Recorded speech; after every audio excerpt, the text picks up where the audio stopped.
Right, this time we're here with Harriet Upton, who's a rising star of eventing, and Yara. And we're going to look at just some very simple basics of jumping. Now, I want you to bear in mind that when we're going through this, that essentially what we're doing is we're looking at it from the rider's perspective, not the horse's perspective. So we're going to look at some of the physical and mental elements of doing that. Okay, so to begin with, all we're going to do is focus on the areas of the horse that we need to think about when we're jumping. So when we're thinking about a horse jumping, we just need to spend a couple of moments thinking about how they physically do it. Okay, so essentially, obviously, we need the front end to be able to come up, and a horse moves by lifting its front end. Now, through a lot of the research we've done, we do know now that where our position is, affects the horse's ability to move its front end. So it's very important that we understand that. Now, working backwards on the horse, we also need to understand that the horse's centre of balance is just in here behind our calf muscle. So in terms of where our upper body weight is and in relation to the horse, it's very important that we understand how our body is aligned with that. Now, critically, we must understand that our torso, so our head and our trunk, so if you were to sort of just cut my arms and my legs off, whatever is left, that would basically be our torso. That's about 2/3 of our body weight. I'm not going to be rude and ask Harriet her weight, but essentially we just need to understand that that's the most important part, and that's what we want to stay centrally above the horse. If that comes too far forward, obviously we're in front of their centre of balance, and then we're starting to affect their ability to lift their front end. If we sit slightly behind the movement, then obviously we're then in a position where we're able to get a bit more effort from them into their back end.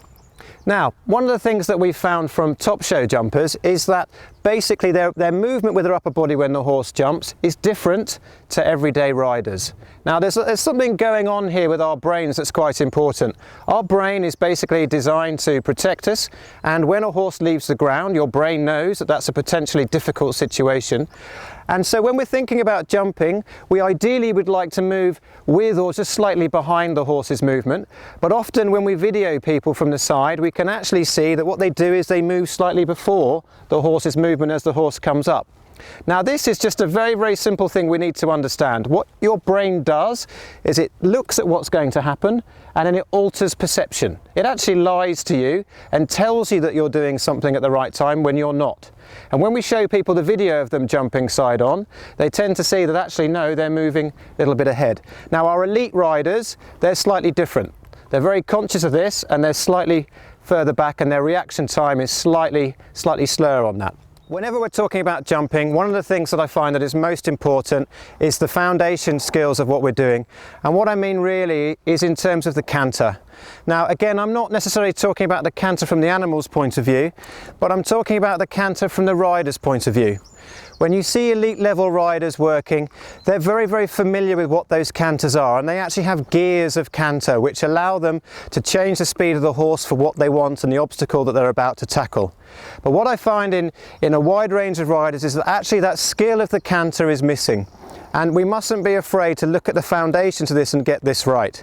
Okay, so all I'm going to ask Harriet to do is just to pop Yara onto a circle, okay, and we'll just go into canter.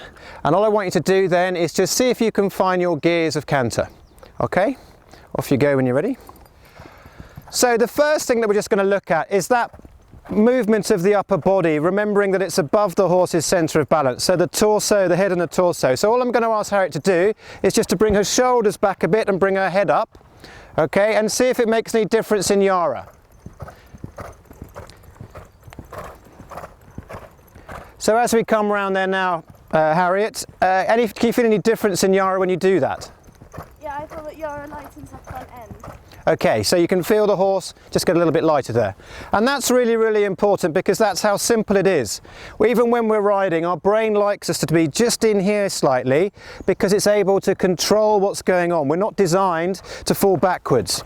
Okay, so it just likes us to get slightly in front of that. But as soon as we become conscious of what our body's doing and we open ourselves up a bit, we come back slightly in line or slightly behind that horse's centre of balance, and then we're able to feel the horse lighten in front. And so this time what I want you to do is just allow Yara to increase her canter slightly, and let's take her up in terms of her speed.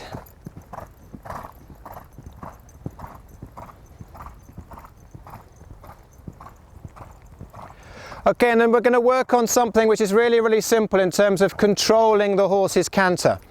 Okay, so what I'm going to ask Harriet to do is basically just to, rather than sort of doing too much with her hands or with her legs, I'm just going to ask her to tilt her pelvis backwards and underneath her so that her belly button closes together. And we should see a difference in the horse's tempo in that canter. So when you're ready, Harriet, if you can do it as you come around over here, okay, sort of past me, and then see if you can feel and see if we can see a change in the horse's canter. Okay, so what happened there? Too much. Too much? Yeah. Okay, and let's just try again.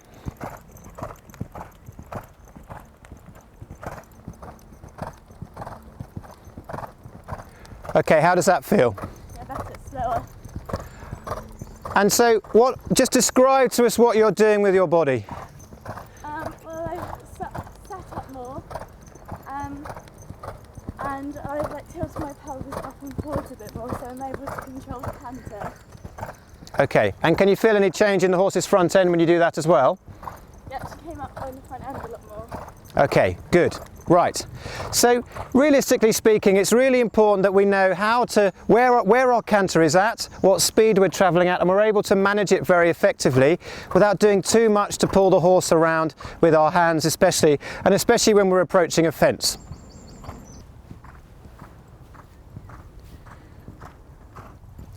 Brilliant, Harriet. So if I can ask you to come in here now, and we'll just explain in a little bit more detail what we're talking about here. I think it's important that we can show you exactly what's happening here as well. So all I'm asking Harriet to do basically, if you can imagine that her pelvis is basically sort of sitting at roughly that angle. Now the pelvis is an oval shape, okay, it sort of sits obviously in here, and basically if we flip it that way our seat bones would be pointing straight down through the middle. So all I'm asking Harriet to do basically is to close her belly button at the front, so sort of contracting her abdominal muscles and tilting her pelvis back underneath her. Okay, so if you can just do that for me now, that's it. So you can just see it's a very small movement, very precise movement, but everything up here is staying still. And critically, we don't have to do so much in terms of playing about with the horse's mouth. What the horse feels is the two seat bones basically sliding forwards, and that's what gives them the understanding that we want them to slow slightly. Okay, so it's very important that we see that it's just a very, very simple movement, the feeling of closing the belly button and just tucking underneath.